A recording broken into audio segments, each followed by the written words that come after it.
म्हणता UPSCच्या परीक्षेबद्दल एक मराठीमध्ये थोडक्यात माहिती आपण घेऊया.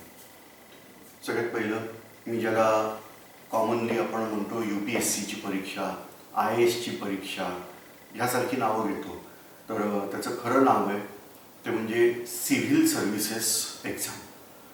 म्हणजे ज्याला आपण म्हणतो लोकसेवा आयोगाच्या नागरी सेवा परीक्षा. त्याच्यामध्ये हा संघ लोकसेवा आयोग आहे, म्हणजे युनियन पब्लिक सर्व्हिस कमिशन आहे. खरं तर UPSC विविध प्रकारच्या परीक्षा घेते. त्यापैकी एक परीक्षा ही नागरी सेवेची. उदाहरणार्थ UPSC मार्फत घेतलेल्या ज्या परीक्षा आहेत त्याच्यामध्ये इंजिनिअरिंग सर्व्हिसेस आहेत, मेडिकल सर्व्हिसेस आहेत, डिफेन्स सर्व्हिसेस आहेत. तर ह्यासारख्या परीक्षा ह्या आहेत. अर्थात मेडिकल, इंजिनिअरिंग ह्या सगळ्या सर्व्हिसेसच्या ज्या परीक्षा आहेत ह्या सगळ्या जास्ती करून तांत्रिक ह्या गटात येतात, जेव्हा सिव्हिल सर्व्हिसेस आणि डिफेन्स सर्व्हिसेस ही अतांत्रिक या गटात येते.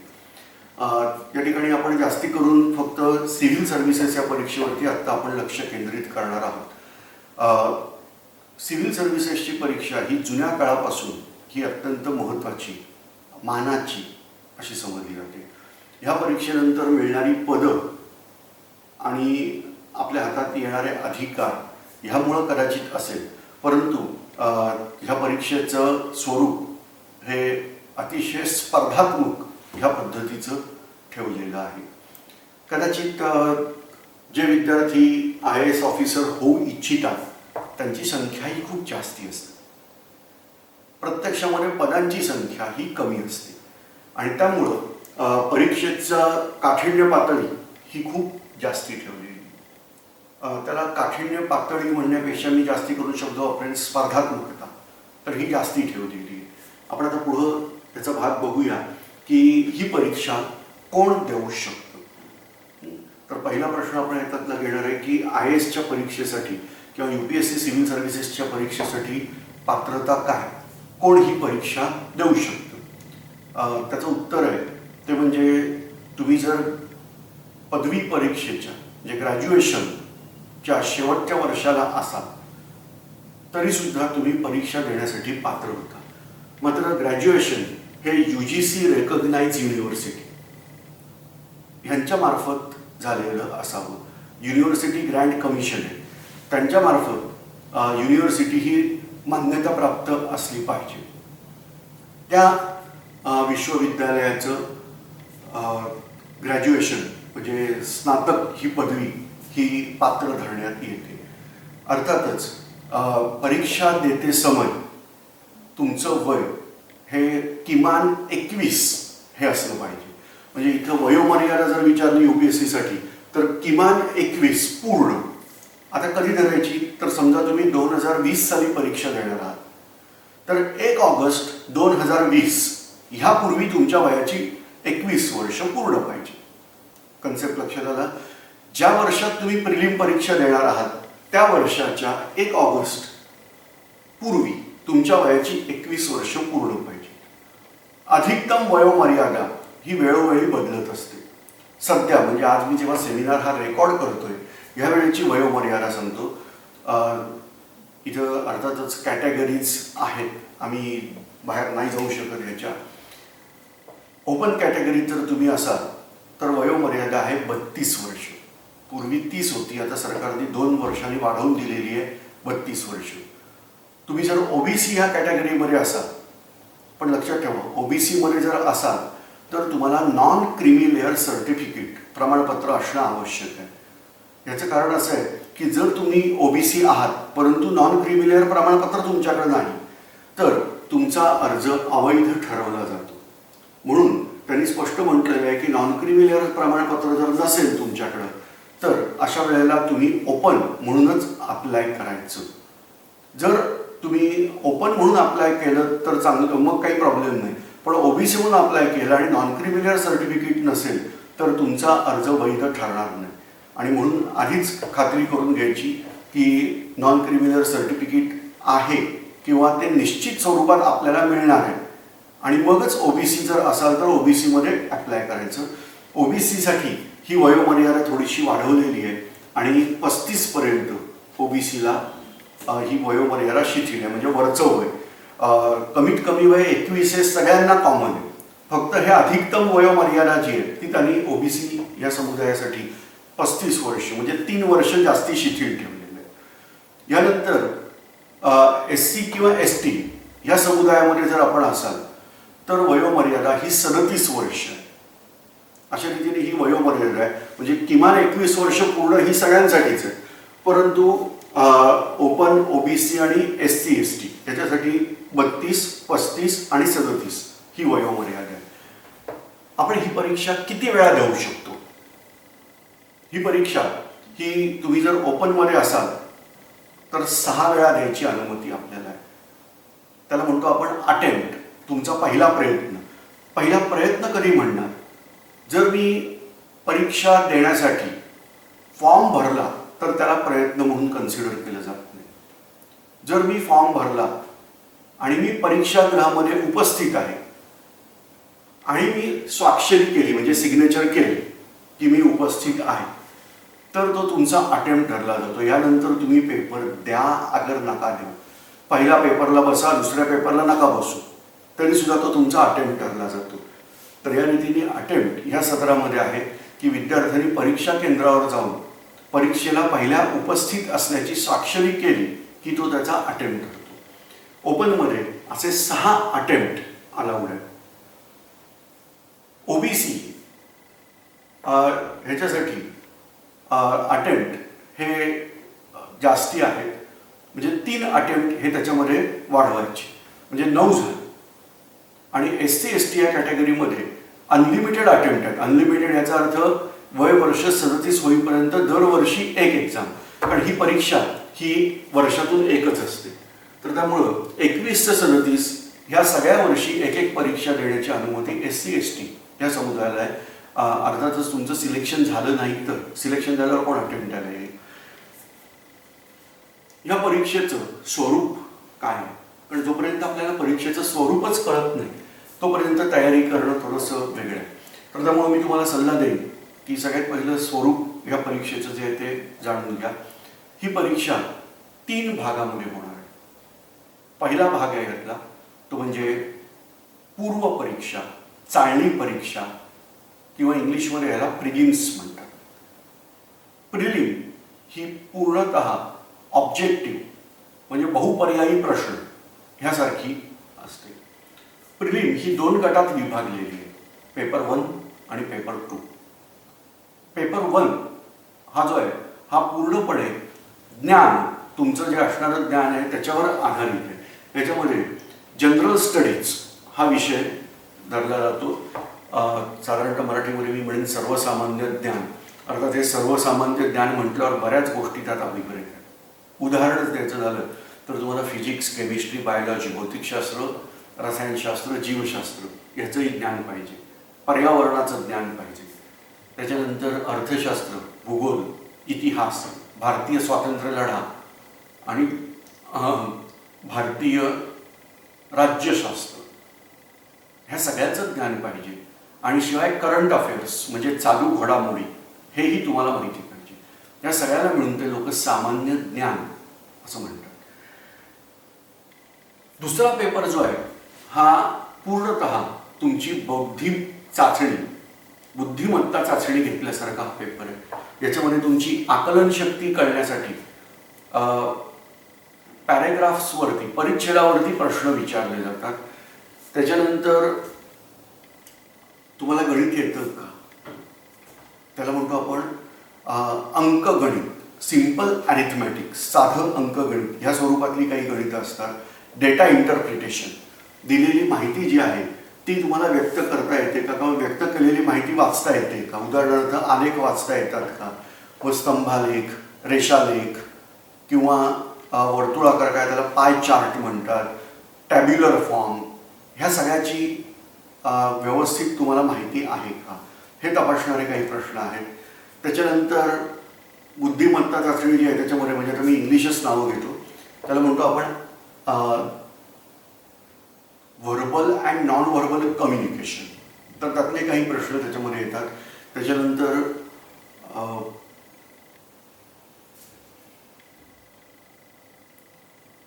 लॉजिकल रिझनिंग आणि ॲनालिटिकल रिझनिंग असे रिझनिंगचे प्रश्न त्याच्यात आहेत.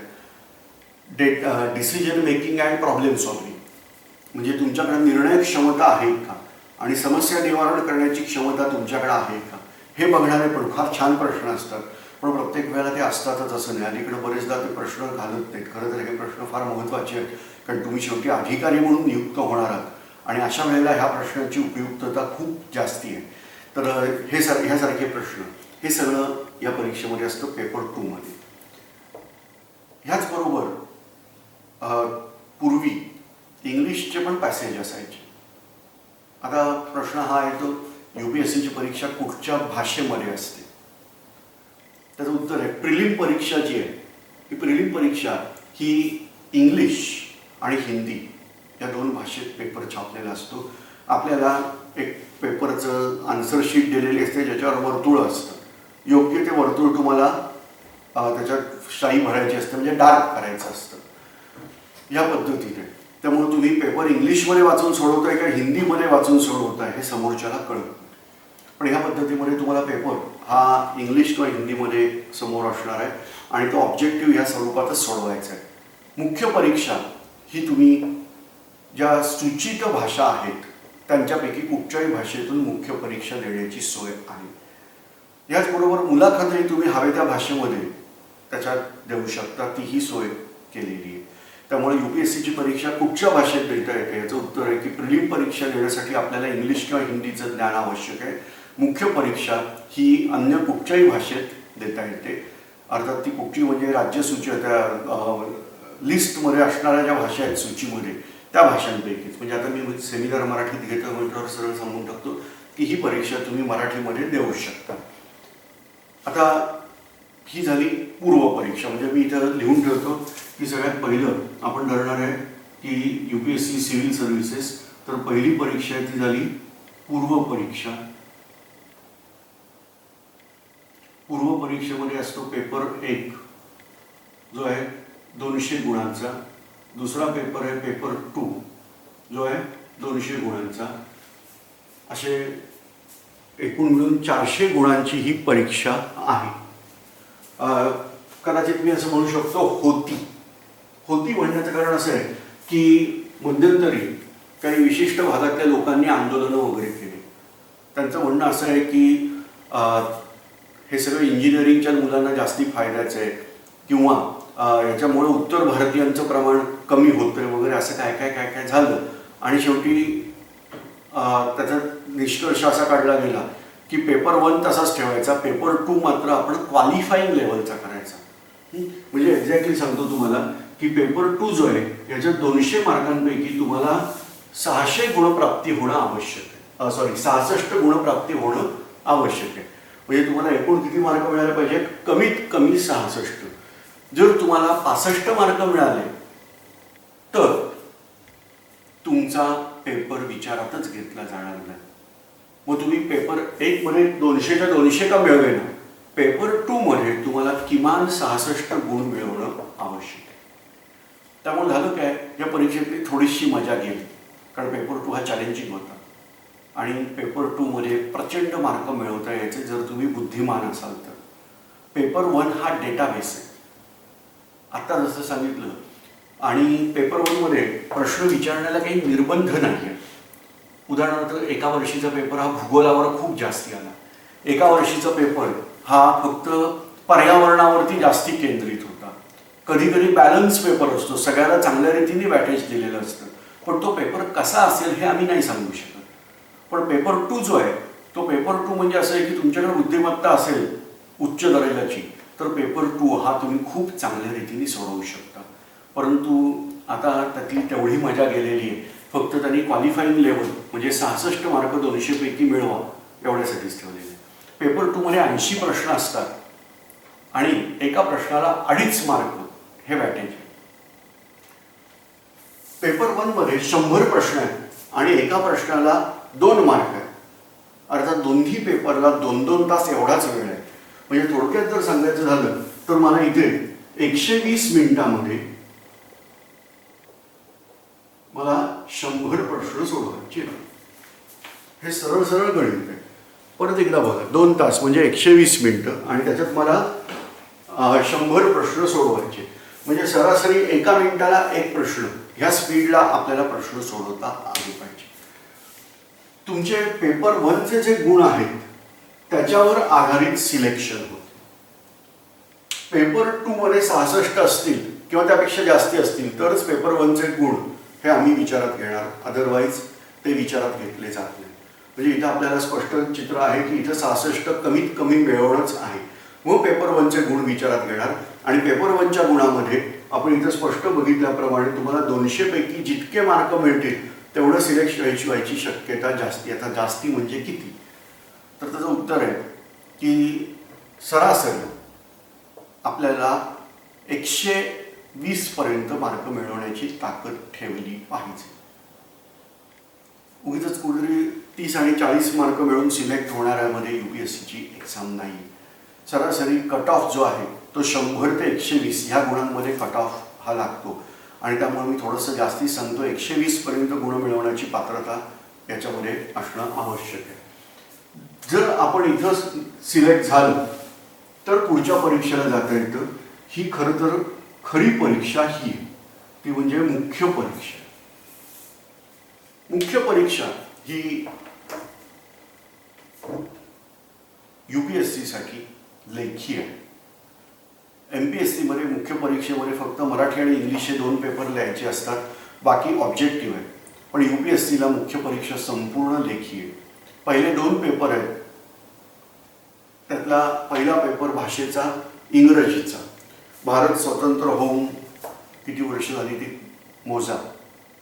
आणि मग दुसरा प्रश्न स्वतःला विचारून घ्यायचा की खरोखर भारत स्वतंत्र झाला आहे का? त्याचं कारण म्हणजे स्वतंत्र भारतात इंग्रजांची भाषा आम्हाला कशासाठी शिकावी लागते? स्वतंत्र भारतामध्ये ऑफिशियल लँग्वेज, अधिकृत भाषा म्हणून आम्ही इंग्रजी अजूनही ठेवलेली आहे. आणि त्यामुळं आम्हाला इंग्रजीचं ज्ञान असणं आवश्यक आहे.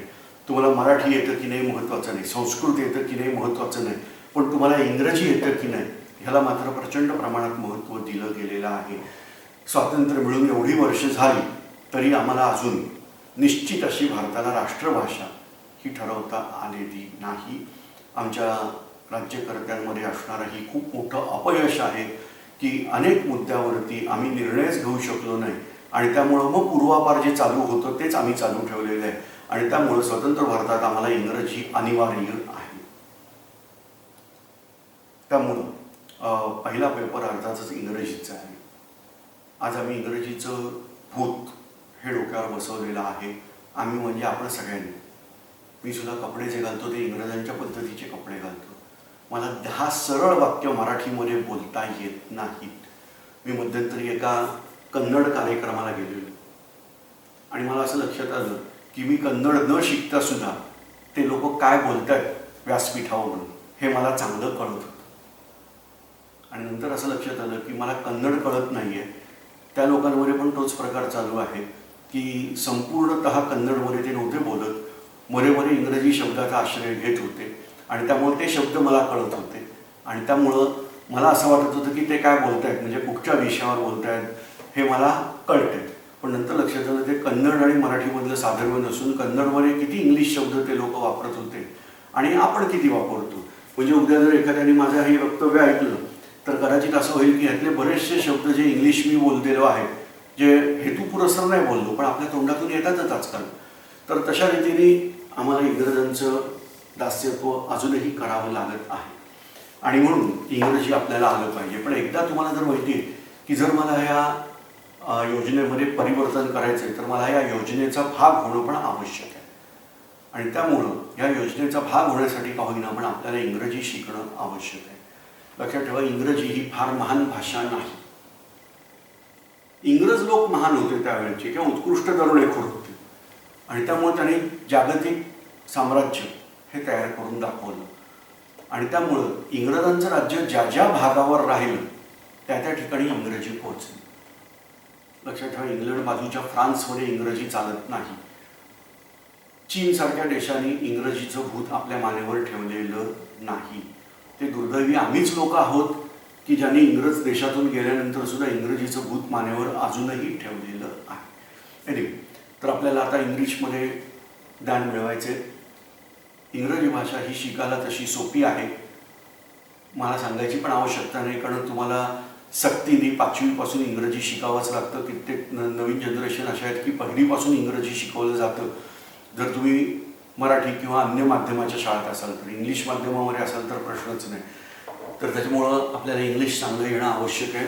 अर्थात हा जो पेपर आहे हा क्वालिफाईंग लेवलचा पेपर आहे. क्वालिफाईंग याचा अर्थ परत एकदा त्यांनी नियुक्त केलेले जे गुण आहेत तेवढे तुम्हाला मिळवले पाहिजेत. हे गुण हे तुमच्या स्कोअरमध्ये, एकूण तुमच्या गुणांमध्ये धरले जात नाहीत. फक्त तुम्हाला मिळालेले, त्यांनी जे सांगितलेले गुण आहेत तेवढे मिळाले म्हणजे हरकत नाही. पूर्वी ही मर्यादा 40% होती, आता ती 25% एवढी खालती आणलेली आहे. तर त्याच्यामुळं तुम्हाला इंग्रजीमध्ये 25% गुण मिळवतील एवढी इंग्रजी आली की बास. हे कुठचं सांगतोय, मुख्य परीक्षेमध्ये पहिला विषय इंग्रजी. आता आमचं भारतीय प्रेम जागं होतं, आमचं म्हणण्यापेक्षा ब्रिटिशांचं. कारण फार पूर्वी ब्रिटिशांच्या राज्यात ह्या परीक्षेचं नाव होतं ICS एक्झाम. आणि मग ICS एक्झामला ज्यांना यायचे त्यांना any one Indian regional language was compulsory. आणि मग का तर तुम्हाला भारतात जायचे आणि मग ते भारतीय भाषा शिकायची. तुम्हाला म्हणून माहिती असेल तर नाशिकचा कलेक्टर जो होता जॅक्सन नावाचा, याचा अनंत कान्हेरेंनी वध केला. तो जॅक्सन हा मराठी नाटकांचा खूप चाहता होता आणि मराठी नाटकामध्येच त्याला जाऊन वध करण्यात आला. आता हा जो काही प्रकार आहे की इंग्रज अधिकाऱ्याला मराठी नाटक आवडतं, किंवा मुंबईमध्ये क्रॉफर्ड मार्केट म्हणून एक जागा आहे, आता त्याला महात्मा फुले मंडई असं नाव आहे.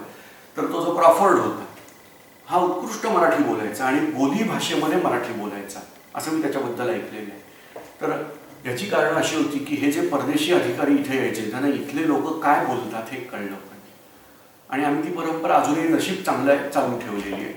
तर त्यामुळे तुम्हाला कुठची एक भारतीय भाषा जी सूचित आहे ती घेणं आहे. अर्थात परत एकदा आहे की भारतीय राज्यभाषांमध्ये इंग्रजी ही परत एकदा आहे. याचं कारण म्हणजे नागालँड, किंवा मूलतः नाव आहे त्याचं नागभूमी, तर ही नागभूमी किंवा नंतर परिवर्तित झालेलं नाव आहे नागालँड, यांनी इंग्लिश भाषा दिलेली आहे. आणि त्यामुळं आपल्याला इंग्लिश भाषा ही राज्यसूचित असणारी भाषा आहे. परंतु तुम्ही महाराष्ट्रात असताना तुम्ही दुसरी भाषा म्हणून इंग्लिश भाषा देऊ शकत नाही. तुम्ही जर नागालँड किंवा तिकडचे असाल तर तुम्ही इंग्लिश भाषा ही दुसरी भाषा म्हणून पण देऊ शकता. माझं म्हणणं, भाषेचं वैविध्य दाखवा आणि तुम्ही हिंदी, मराठी किंवा अन्य जी भाषा तुम्हाला चांगली येते ती भाषा ही रिजनल लँग्वेज म्हणजे प्रादेशिक भाषा म्हणून घ्या. ही क्वालिफाईंग लेवलच आहे. म्हणजे तुम्हाला 25% मार्क मिळवले की काम झालं. म्हणजे या दोन भाषा ह्या आपल्या दृष्टीने महत्त्वाच्या आहेत. आता पुढचा जो पेपर आहे तो मात्र काउंटिंगमध्ये घेणारा पेपर आहे. तो आहे निबंध लेखन. निबंध लेखन हे खूप महत्त्वाचं आहे. ह्याच्यातले गुण हे विचारात घेणारे आहेत. तुमच्या टोटलमध्ये हे गुण घेतले जातात. पूर्वी 4 विषय द्यायचे आणि त्याच्यातल्या एका विषयावर निबंध लिहायला लागायचा. आता थोडंसं परिवर्तन झालंय. प्रश्न पहिला 4 विषय आहेत, त्यातल्या एका विषयावर निबंध लिहायचा. प्रश्न दुसरा, त्यातही 4 विषय आहेत आणि त्यातल्या एका विषयावर निबंध लिहायचा. म्हणजे त्यांनी एक निबंध लिहायच्याऐवजी तुम्हाला 2 निबंध लिहायला लावलेले आहेत. शब्द मर्यादा मात्र कमी केली आहे. 2500 शब्दावरून त्यांनी शब्द मर्यादा 1500 शब्दापर्यंत खालती आणलेली आहे.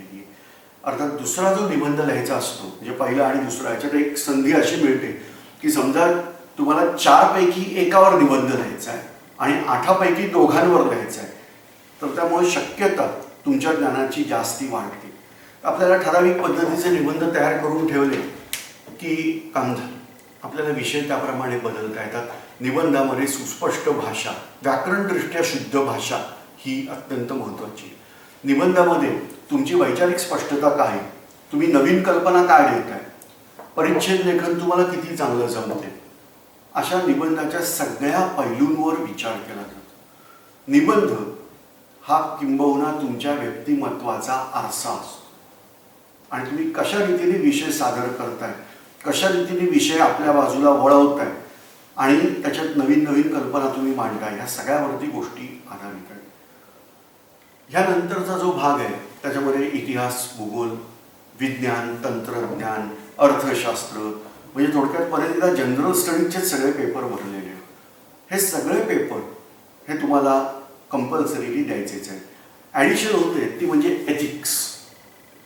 हा एथिक्सचा एक भाग तुम्हाला त्याच्यात ॲडिशनली तयार करावा लागतो. सगळे पेपर लेखी आहेत. साधारणतः 25-25 मार्काचे 10 प्रश्न हे आत्ताचं स्वरूप आहे, पण हे स्वरूप निश्चित राहत नाही. स्वरूपामध्ये बदल होतो. पूर्वी आम्ही 2 मार्काचे प्रश्न म्हणून सांगायचो की हे पण प्रश्न खूप महत्त्वाचे असतात, ज्याच्यावर तुम्ही बऱ्यापैकी गुण प्राप्त करून घेता. तर ह्याच्यावर सोपा उपाय सांगतो, ते म्हणजे आपल्या ज्या परीक्षा द्यायच्या त्याचं संकेतस्थळ आहे upsc.gov.in. मी परत एकदा सांगतोय, upsc.gov government.in. तर या संकेतस्थळावर जायचं आणि पूर्वीच्या वर्षीचे पेपर हे डाउनलोड करून घ्यायचे. जुने पेपर तिथं मिळतात आणि त्या पेपरवरून तुम्हाला अंदाज लागेल की कशा रीतीने प्रश्न विचारले गेलेले आहेत. ह्यानंतरचा जो भाग आहे तो म्हणजे ऑप्शनल सब्जेक्ट. बरीच मुलं इथंच अडकून बसतात. म्हणजे प्रिलिमची तयारी करायची असते, पण मुलांचे प्रश्न असतात मी ऑप्शनलला कुठचा विषय घेऊ. माझं म्हणणं बरोबर आहे प्रश्न, पण आधी तुम्ही पूर्वपरीक्षेची तयारी करा. लक्षात घ्या, 2011च्या आधी जे सिलेबस होतं त्याच्यामध्ये असं होतं की ऑप्शनल हा तुम्हाला महत्त्वाचा होता. म्हणजे प्रिलिममध्ये हे जे तुम्हाला सांगितलं पेपर 1 आणि पेपर 2, तर त्याऐवजी पेपर 1 हा जनरल स्टडीचा होता आणि पेपर 2 हा तुमचा ऑप्शनल असायचा. पेपर 1 150 मार्काला आणि पेपर 2 300 मार्काला होता. म्हणून त्यावेळेला ऑप्शनलला महत्त्व होतं. आता पूर्वपरीक्षा पास झाल्याशिवाय ऑप्शनलला काहीही महत्त्व नाही. परत 2 पेपर जे होते ऑप्शनलचे, जुन्या काळामध्ये असं होतं की मुख्य परीक्षेत 2 पेपर होते ऑप्शनलचे. 2000 मार्कापैकी 1200 मार्क हे ऑप्शनलला असायचे. आता त्यांनी फक्त 500 मार्क ठेवलेत आणि एकच विषय ठेवला ऑप्शनलचा.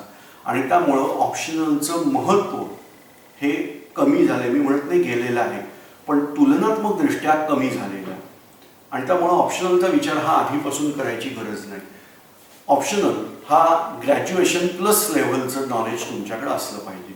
म्हणजे समजा तुम्ही इकॉनॉमिक्स घेतलं तर इकॉनॉमिक्स काय लेव्हलचं असणार आहे, तर स्नातकोत्तर 1 म्हणजे MA पार्ट 1चं इकॉनॉमिक्स, त्या लेव्हलचं इकॉनॉमिक्स आपल्याला तयार करायचं. त्यामुळं प्रश्न हा आहे की तुमचा जो ग्रॅज्युएशनचा विषय आहे तोच तुम्हाला ऑप्शनल सब्जेक्ट म्हणून घेणं खूप चांगलं आहे. अर्थात सगळेच ग्रॅज्युएशनचे विषय ऑप्शनलमध्ये धरलेले नाही आहेत आणि त्यामुळं आपल्या जवळ जाणारा विषय हा तिथं घेणं हे अभिप्रेत आहे. कारण दुसरा विषय तयारी करणं त्या लेवलवर हे खूप कठीण जातं. मी म्हणत नाही अशक्य आहे, पण कठीण जातं. म्हणून शक्यतो ग्रॅज्युएशनचा जो आपला विषय असतो तोच ऑप्शनलसाठी घ्यावा आणि ऑप्शनलची तयारी उगीच आधीपासून तयारी करायची गरज नाही. एका मुलीने फोन केला होता, सर मला मराठीचा अभ्यास करायचा आणि क्लास लावायचा आहे. मला म्हणणं तू मराठी ऑप्शनल घेणार आहेस का, तर नाही, पण तो UPSCला मेन्सला मराठी असतो म्हणून मला मराठीचा क्लास लावायचा आहे.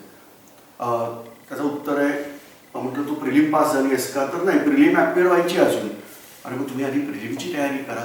ऑप्शनल किंवा लँग्वेजेस मेन्सचा आधी विचार करू नका. अगदी थोडकंसं एक उदाहरण देतो. आपल्याला सॅटेलाईट लॉन्च करायचं आहे. जर आपल्याला उपग्रह आकाशात सोडायचा असेल, आजकाल इस्रो आपले खूप छान छान उपग्रह आकाशात सोडते आणि एखादा उपग्रह सोडून आमचं समाधानच होत नाही. एका वेळेला 100, एका वेळेला 30 अशा पद्धतीत चालू आहे. उपग्रह आकाशात सोडायचं तर पहिली गोष्ट काय पाहिजे, तर तुमच्याकडे रॉकेट पाहिजे, प्रक्षेपक का पाहिजे. उपग्रह त्या प्रक्षेपकावर बसवून मग तो सोडला जातो. तो प्रक्षेपक आपल्या देशाचा असेल नाही तर परदेशातला असेल, पण प्रक्षेपक असल्याशिवाय उपग्रह आकाशात जाणार नाही.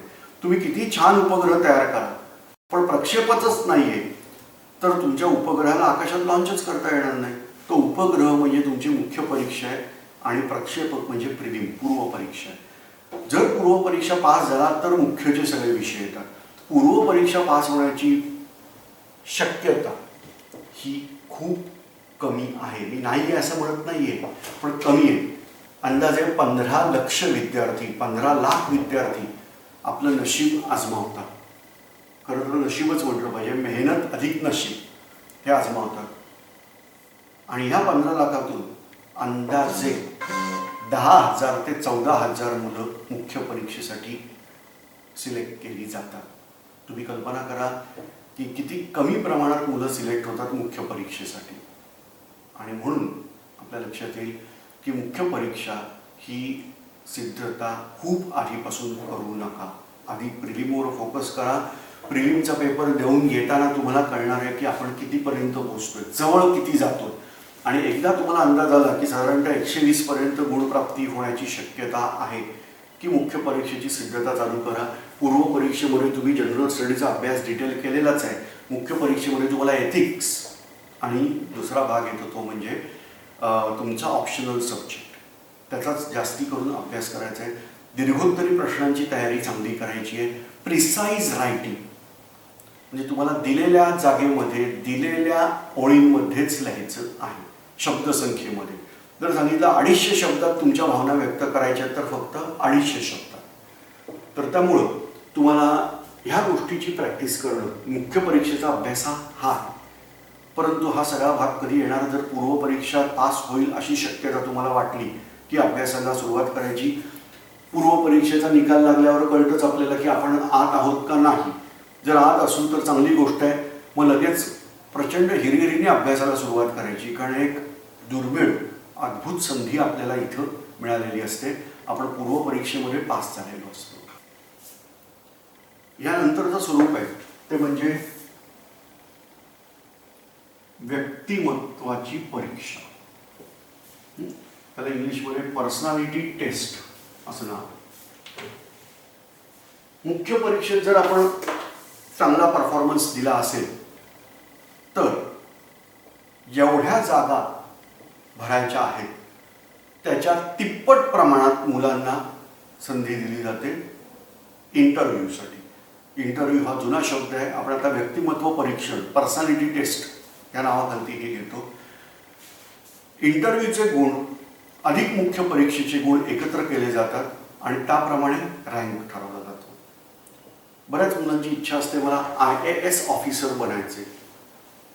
काही मुलं असतात फ्रेंच वगैरे भाषा शिकतात आणि त्याच्यानंतर इच्छा व्यक्त करतात की मला IFS फॉरेन सर्व्हिसमध्ये जायचे. तर लक्षात घ्या की अभ्यास करायचा तो एकाच परीक्षेचा, त्याचं नाव आहे सिव्हिल सर्व्हिसेस. ज्यावेळेला तुम्ही इंटरव्ह्यूला पोहोचता त्यावेळेला तुमचं मूल्यमापन होतं. तुम्हाला प्राप्त झालेले गुण आणि तुमचं केलेलं मूल्यमापन ह्याच्यावर ठरणार आहे की तुम्ही IAS होणार आहात, IFS होणार आहात, आणखीन कोणत्या क्षेत्रात जाणार आहात, कुठच्या नंबरवर तुम्ही असणार. म्हणजे तुम्हाला मिळालेले गुण आणि तुमचं केलेलं मूल्यमापन ह्याच्यावर आधारित तुमचं पोस्टिंग हे ठरलेलं आहे. आता एक सांख्यिकीवर थोडीशी नजर टाकू म्हणजे मी जे बोलतो हे अधिक स्पष्ट होईल. आपण असं गृहीत धरूया इथे की 1000 वॅकन्सी आहे. वॅकन्सी म्हणजे एकूण 1000 जागा त्यांना ह्या परीक्षेमार्फत भरायच्या आहेत. परीक्षा न देता IAS ऑफिसर होता येतं का या प्रश्नाचं उत्तर आहे हो. पदोन्नतीद्वारे पण हे पद भरलं जातं. अर्थात पदोन्नतीद्वारे हे पद भरण्यासाठी तुम्हाला बराच काळ गव्हर्नमेंट सर्व्हिस केल्यानंतर शेवटच्या टप्प्यात कदाचित हे मिळेल. पण इथं मात्र ही परीक्षा झाल्यानंतर डायरेक्ट तुम्ही IAS ऑफिसर वगैरे ह्या पोस्टवर ट्रेनिंग नंतर जाता. तर त्यामुळे दरवर्षी त्या वॅकन्सी काढतात. किती रिटायर होणार आहेत लोक, पदोन्नतीने किती जण भरले जाणार आहेत आणि परीक्षा देऊन किती जणांना घ्यायचे त्याचा आकडा निश्चित केला जातो. त्या ठिकाणी दिसेल तुम्हाला 1000 वॅकन्सी समजा आहे. दरवर्षी 1000ची वॅकन्सी असतेच असं नाही. नाहीतर म्हणाल सरांनी सांगितलं 1000 वॅकन्सी नाही. कधी कधी 600 650 एवढा खालती पण संख्या असते, कधी कधी 1000-1500 पर्यंत जास्ती असते.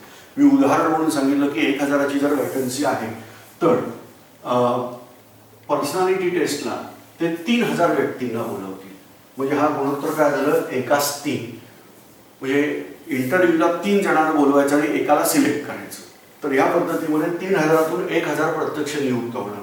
जर 3000 जण इथे घ्यायचे असतील तर मुख्य परीक्षेसाठी ते अंदाजे 10,000 ते 14,000 अशी संख्या नियुक्त करतात.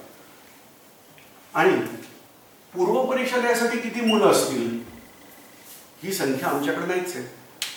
किती जण अप्लाय करू शकतात. आणि त्यामुळं जेव्हा मुख्य परीक्षेचे पूर्व परीक्षेचे अर्ज भरले जातात तेव्हा आपल्याला कळतं की खरोखर किती जण परीक्षेसाठी अर्ज दाखल करतात. अर्थात अर्ज भरणारा प्रत्येक विद्यार्थी किंवा विद्यार्थिनी परीक्षेच्या सभागृहात येतेच असं नाही. बरेचदा असं होतं की अर्ज दाखल करतात पण परीक्षा द्यायला मुलं जातच नाही. काही जणांचा अभ्यास झालेला नसतो, काही जणांना काही अडचणी येतात आणि त्यामुळं ते येऊ शकत नाहीत, काही जणांचा आत्मविश्वासच नसतो आणि मग ऐन वेळेला म्हणतात की नको ह्या वर्षीने पुढच्या वर्षी चांगला अभ्यास करू परीक्षा देऊ. त्यामुळे तुम्ही जर वेबसाईटवर संकेतस्थळावर गेला आणि पूर्वीच्या वर्षीची माहिती काढली तर तुमच्या लक्षात येईल की फार कमी जण परीक्षा देतात.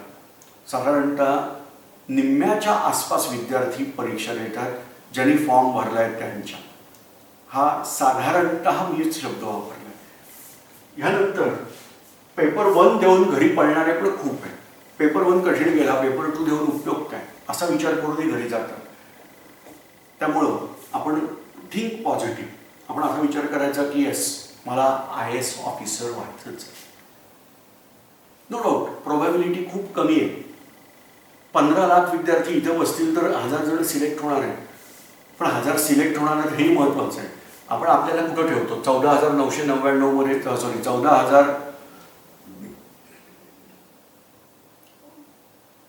15,000पैकी 14,900 मध्ये ठेवणार आहे का त्या उरलेल्या 1000मध्ये ठेवणार आहे? तुम्ही ठरवायचं. तुमचा नंबर हा 15 लाख विद्यार्थ्यातून 1000 आला पाहिजे. आपण नेहमी पॉझिटिव्ह विचार करून परीक्षेची तयारी करायची. चा विषय ह्या परीक्षेची तयारी कुठं करायला येईल. इथं मी बोर्ड लिहिलेलंच आहे. हे आमचं केंद्र आहे, Savarkar IAS study circle, Shivaji park, Dadar, Mumbai. या ठिकाणी तुम्ही परीक्षेचा अभ्यास करायला येऊ शकता. सशुल्क वर्ग इथे चालवले जातात. निशुल्क जर करायचं असेल तर तुम्ही आत्ता हा सेमिनार, ही माहिती ज्या चॅनेलवरून ऐकताय, जस्ट तुम्ही बघा ही जे माहिती तुम्हाला दिसते याच्या खालच्या बाजूला आपलं नाव आहे सावरकर IAS स्टडी सर्कल. याच्यावरती क्लिक द्यायची. इथं तुम्हाला प्लेलिस्ट बघायला मिळेल. ज्यांना मराठीतून अभ्यास करायचा आहे त्यांच्यासाठी मराठी प्लेलिस्ट ही खालती आहे आणि त्याच्यावर विविध विषयांवरची व्याख्यानं म्हणजे लेक्चर्स ही त्याच्यावर ठेवलेली आहे. तुम्ही या चॅनलला सबस्क्राईब करा आणि निःशुल्क अभ्यास तुम्ही करू शकता. सावरकर स्मारकाच्या वतीने आपल्याला कानाकोपऱ्यात पोहोचण्यासाठी आणि हा अभ्यास करताना आर्थिक अडचण येऊ नये यासाठी म्हणून हे आम्ही निःशुल्क उपक्रम चालू केलेला आहे. तर ह्याच्यावर तुम्हाला 250पेक्षा जास्ती व्हिडिओ लेक्चर्स बघायला मिळतील. इंग्लिशमधली वेगळी आहेत, मराठीतली वेगळी आहेत. एकूण संख्या इंग्लिश अधिक मराठी मिळून 250पेक्षा जास्ती व्हिडिओ लेक्चर्स तुम्हाला बघायला मिळतील. फक्त या चॅनेलवर असणाऱ्या प्लेलिस्ट बघा. या प्लेलिस्टच्या माध्यमातून आपण हा अभ्यास हा करू शकतो. व्याख्यानामध्ये वेळोवेळी पुस्तकांची नावं सांगितलेली आहेत. त्या पुस्तकांचा वापर करत म्हणजे संदर्भ ग्रंथ म्हणून जे सांगितलेले आहेत त्याचा अभ्यास करणं आवश्यक आहे. लक्षात ठेवा, मेल्याशिवाय स्वर्ग दिसत नाही असं म्हणतात. या परीक्षेचा अभ्यास करायचा म्हणजे मनापासून अभ्यास. उगीच काहीतरी करून बघतो ह्या स्वरूपात करू नका. करायचा असेल अभ्यास पूर्ण मनापासून अभ्यासाला सुरुवात करायची. यश तुमचं आहे. पण कसा करायचा हे महत्त्वाचं आहे. यासाठी सगळ्यात पहिला सल्ला मी तुम्हाला देईन ते म्हणजे स्वतःची पद्धत स्वतः तयार करा. तो अधिकारी होता IAS ऑफिसरची, मी तिकडे त्याचे भाषण ऐकलं. त्यांनी सांगितलं 16 तास अभ्यास करायला पाहिजे. आमका अधिकारी होता, त्यांनी सांगितलं 10 तासाचा अभ्यास पुरतो. एकाची इन्स्पायरिंग स्टोरी आहे, काही अभ्यासच केला नाही, डायरेक्टली जाऊन बसला तो.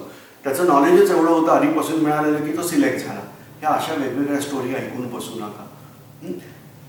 तुम्हाला स्वतःचा अभ्यास करण्याची पद्धत स्वतः ठरवायची आणि त्यासाठी म्हणून सगळ्यात पहिलं काम करणार आहे ते म्हणजे गेल्या वर्षीचे पेपर डाउनलोड करायचे आणि UPSC.gov.in या संकेतस्थळावरती तुम्हाला गेल्या वर्षीचे पूर्व परीक्षेचे म्हणजे प्रिलिमचे, मेन्सचे पेपर बघायला मिळतील.